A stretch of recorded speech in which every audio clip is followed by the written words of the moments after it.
It is very common for people to, take a bit of confidence and completely change their game.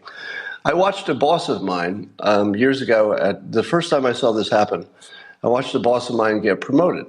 I'm sorry, I watched a coworker of mine get promoted to become a boss over the whole department. And when it happened, I thought to myself, man, that was the wrong decision, because this coworker didn't seem to exhibit any kind of leadership, charisma, or talent. Seemed like sort of a nervous, maybe more of a beta personality than an alpha. And I thought to myself, how is this going to work out? This is a person who's really good at their job where they are, but doesn't exhibit any of the qualities you'd expect of a leader or a manager. 2 weeks later, looked just like a manager. Looked just like a manager. So in 2 weeks, this person who got the job and was essentially told, no, you actually have more talent than what it takes to do your current job. Your talent is up here. You should be a pretty important leader. And within 2 weeks, I watched people become the person that they had been told they were.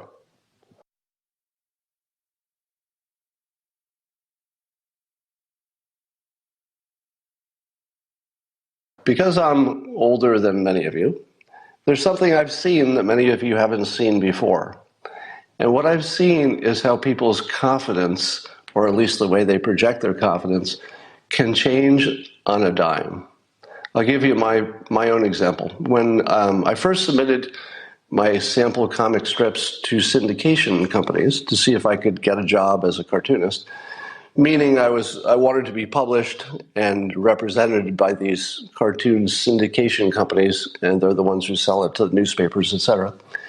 So I was trying to get my big break, sent some samples in, and most of them rejected me. But one of them, it was called United Media at the time, doesn't exist anymore. But the editor for United Media called me and said, hey, we want to give you a contract. Now, I had just been rejected by another comic syndication company, and they said that maybe I should find an actual artist to do the drawing for me. That's actually the advice I got. I was trying to become a cartoonist, and the feedback I got from a top professional in the field, and literally from the biggest or second biggest cartoon syndicate in the world, the most important person who makes this sort of decision in the whole world, said to me personally, you know, maybe you should find an actual artist to do the drawing for you. Ouch. But, so I thought I had, done everything I was going to do, and cartooning wasn't going to work out for me. But there was one phone call left, and it was the one that came in later. And when she offered me a contract, I said, well, that's great, but do you think I should find an actual artist, maybe to work with? Maybe I could find a partner. I'll do the writing. The actual artist will do the drawing for me. And my editor, who had just made the offer to be a syndicated cartoonist, said to me, no, your drawing is fine. She said my drawing was fine, just the way it was. She didn't say, you're almost there. She didn't say, we can get you there. She totally Wizard of Oz'd me. You know the Wizard of Oz story? The wizard just tells them they have the qualities, and then they suddenly have them because they've been given the confidence that they're smart, or the confidence that they could be brave. So my editor tells me that I am an artist. She tells me that I'm not only a cartoon artist, having never been paid for anything in this realm whatsoever. She tells me that I'm a cartoon artist at a world-class level. And she said it plainly, that I was a world-class, she didn't use those words, but the implication is she was hiring me for the highest level of cartooning that you can do, which is a syndicated cartoonist. It's the highest paid, highest prestige. And she said there was nothing wrong with the way I drew. Here's the fun part of the story. I've been drawing for all my life, so I knew what I was capable of and what I wasn't, and I wasn't really capable of drawing well. If you've seen my early comics, you know I'm not exaggerating, and I'm not being humble. I was not good at drawing, period. But she told me I was. Within 1 week, I was good at drawing. After a lifetime of not being good at drawing, one person who was the right person, who was the expert, who was credible, said, no, you actually are a good artist. It's fine just the way it is. And within 1 week, I was a good artist. It was amazing. I watched my own work, and because someone told me that I could do this, suddenly I could. It was almost overnight. And, it kept improving, and, I stabilized it after a while. After a number of years, you just sort of lock in a look because you don't want the look to move too much. But it is very common for people to, take a bit of confidence and completely change their game. I watched a boss of mine years ago. The first time I saw this happen, I watched a boss of mine get promoted. I watched a coworker of mine get promoted to become a boss over the whole department. And when it happened, I thought to myself, man, that was the wrong decision, because this coworker didn't seem to exhibit any kind of leadership, charisma, or talent. Seemed like sort of a nervous, maybe more of a beta personality than an alpha. And I thought to myself, how is this going to work out? This is a person who's really good at their job where they are, but doesn't exhibit any of the qualities you'd expect of a leader or a manager. 2 weeks later, looked just like a manager. Looked just like a manager. So in 2 weeks, this person who got the job and was essentially told, no, you actually have more talent than what it takes to do your current job. Your talent is up here. You should be a pretty important leader. And within 2 weeks, I watched people become the person that they had been told they were. It's a very basic element of the human condition that you will become the person that you're told. Let me give you another example. I got invited to visit the set of a sci-fi called Babylon 5 years ago, because I'd made some mention about it being my favorite TV show, and I think I'd said it in Reader's Digest in an article or something. And so they invited me as just a thank you. They invited me to have a small part on this sci-fi series called Babylon 5. And during one of the staff get-togethers and breaks, the staff gathered around to sort of thank me and just sort of commemorate the fact that I was visiting, because I was a bigger celebrity back then for Dilbert. And the showrunner, who was the writer and the, I guess, executive producer, what was his name? Somebody will remind me of his name in the comments here. But he gave a little speech to the group, just thanking me for coming by, etc. And he had this quote that came from somebody else, but I don't know what it was. And it was referring to the fact that I'd called Straczynski, thank you. His last name is Straczynski, J. Michael Straczynski. And I had said, prior to going to visit, I'd said in the interview, I think, that it was the most well-written show of that genre. So I really liked the writing on Babylon 5. And I'd said that, and the writer, who was this hugely successful, had his own series, he was the boss, etc., he said that it meant a lot to him that I complimented his writing. And he said this. He said, quoting somebody else, I can't remember, he said, "You're not a writer until another writer says you are." And I've never forgotten that. Of course, he's a good writer, so he's a great writer. So that's why he says things that you remember for the rest of your life, because he's a great writer. So, and I thought about that, and I thought I was just a fan, and I was just saying what I liked about the show. But I could tell that it was transformative to him in a small way. It didn't make him go from bad to good, but I could tell it wasn't a regular compliment. I thought it was. When I gave him the compliment, I thought it was just ordinary fan gives a compliment. But when I realized that the importance of it was that I was a famous writer at the time. I had best-selling books, and the Dilbert comic was doing great. So being complimented by a writer is something that isn't like being complimented by a fan. There's no comparison. They turn you into a different person.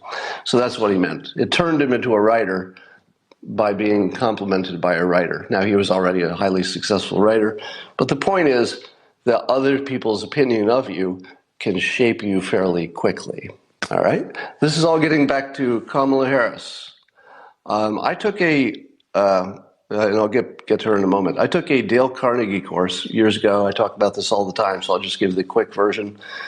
It was a whole bunch of people who were bad at public speaking, very nervous and had no self-confidence, who went there to learn to give a public presentation without looking like a basket case. Now, I wasn't as bad as they were coming into it. I had a little natural ham in me, so I didn't have as much trouble in front of people, but I also didn't have the full technique. But I watched an entire class of people go from sweaty messes to confident presenters in a few weeks, simply because, and this is the entire technique, is that we only had one rule in the class: compliments only. That was the only rule. You couldn't criticize anybody's speaking job in front of you, because we spoke in front of each other, and the instructor would never say anything negative. That was the only rule, and that alone, just that one rule, turned an entire room full of sweaty, shaking, unconfident people into some of the best public speakers you'll ever see. And it's a lifelong skill, it never goes away. What was the difference? How much technique did we learn in the class? A little, but none of it was important. It was all the stuff you've heard before or you could read in the book. So the technique we learned was trivial. What we learned was an experience. We experienced talking in front of the crowd and then people saying good things about us. We experienced that every time we talked in front of a crowd, no matter how poorly it went, the instructor would tell us what we did right. So we learned, like dogs, that if we spoke in front of a crowd, we'd get a reward. Until that's who you are. You become wired that way. Now, if you said, Scott, there's going to be this thing, we'd like you to come and speak in front of 1,000 people on whatever the topic is, that doesn't matter to the point. When I hear that, my first impression is, well, that would be fun. I actually think about standing in front of 1,000 people on stage and thinking, I think I'd enjoy that. Now, you know that the average person, if they are presented with the possibility of standing in front of 1,000 people and presenting, would be the most frightening thing they'd ever done in their life. That would have been true for the entire class of Dale Carnegie people, but I'll bet you almost everyone in that class could easily stand in front of 1,000 people and enjoy it. Enjoy it. Not just do well, enjoy it while they're on the stage and look forward to it even. So those are the types of incredible transformations that happen almost instantly, but they're situational. You have to have the situation right so that there's a credible compliment given to the subject you're talking about. Somebody can go from not believing that they're qualified to suddenly saying, I am qualified. And the moment that happens, the moment your confidence goes from, I don't know how I look, I'm worried about how I'm being received, the moment that changes to, I'm good at this, you can see it. If that happens with Kamala Harris, you're going to see it. And it's going to be glorious. It might not happen. I'm predicting it's going to happen if she's solidly in the top 3, and maybe she moves into the top 2 or so. If there's ever a poll that says she's in the top 1, even temporarily, I think she's going to be a good front runner. Because the moment she thinks she belongs in the Oval Office, you're going to see it. We don't see it right now. She looks like somebody who's running for president. She doesn't look like somebody who thinks she belongs there. And now I'm not reading her mind. I'm just saying that the way she presents is as somebody who's not quite sure she belongs there. Somebody said her voice is horrible, and you're right. Her voice needs work. You know what? You know what's one of the problems with her voice? It projects a lack of confidence. Do you know how you fix that voice? You get confident. It's not the tone of her voice. You think it is, and the tone does matter. I'll give you that. But it's not exactly the tonal quality of the voice. It's the confidence that she projects. And even the nasally thing, if she probably would need to take 1 day of voice coaching to learn that away. I'm going to give you a whole, I wasn't planning this, but I'm going to give you a class on proper speaking technique. I had to learn all this when I lost my voice for a few years. When I was trying to get my voice back, I learned proper speaking technique, which, as it turned out, didn't help me get my voice back because it was an organic problem. But I learned these techniques, and now they're helpful. Here's how you improve your voice. And you can all do this at home. I want you to hum Happy Birthday, the tune to Happy Birthday, but hum it in a way that you can feel the vibration in this part of your face. It's referred to as the mask of your face, sort of the front mask area. So go like this and feel it up here.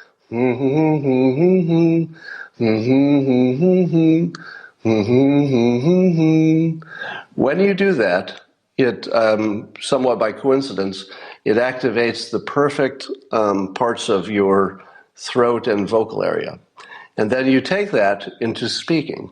So you do the humming, and then you say a sentence, and that sentence that you speak will be as close as you can get to your perfect speaking voice. By the way, this is a common, well-known technique. So watch me do it for you.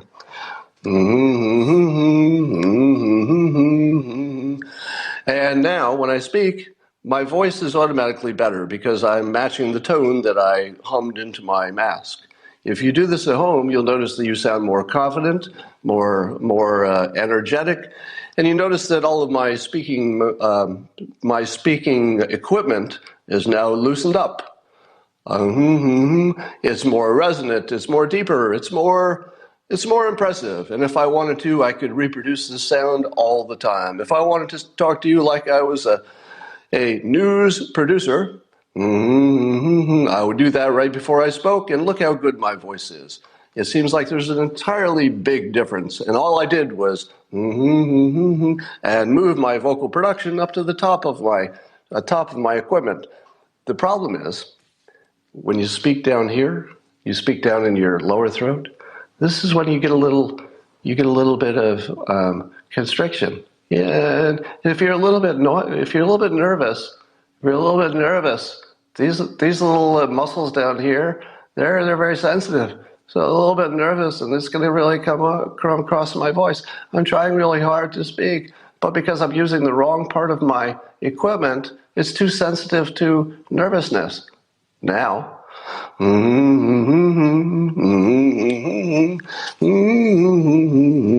and the victory pose to open yourself up. Take a deep breath. And now when I talk, you can really tell the difference. Look at that. You can feel the energy. It's filling the room. My God, there's nothing that could happen now that would make me sound like anything like a leader. I'm a king. I run the world. Yay for me. Now, I could have just as much nervousness in my head the second way I talked, but I was using proper technique, and it completely obliterates any chance for that little bit of nervousness to creep into my equipment. The equipment is unaffected, and you can see me sinking back to the other way I was talking. Like you could feel it going right down my throat. So right now it's back down there. Now, because of the way I do these periscopes, I like to keep them personal. So it's a decision. It's a decision not to talk like this. I could easily talk like this every single day, and boy, would you say my voice is great. Some of you might say, Scott, You have a voice for radio. Why don't you do more radio, Scott? Perhaps you could be working in voiceovers. Now, I can do that voice, but it wouldn't sound personal. So I prefer, just because it's just more fun, you can connect with me better. I'd rather talk to you like a human being, like you were just sitting across the table from me. So, now having heard this, the two things. One, your confidence can change on a dime if you have the right inputs. And if Kamala Harris gets the right confidence, maybe Obama visits her. Imagine this. I'm not saying this will happen, but just imagine this to make the point. Imagine Kamala Harris gets a phone call from Barack Obama. And remember, Barack Obama has not endorsed anybody. So, and this is hypothetical. I'm not suggesting this will happen. So imagine Kamala Harris just gets a phone call and she picks it up, and it's literally Barack Obama.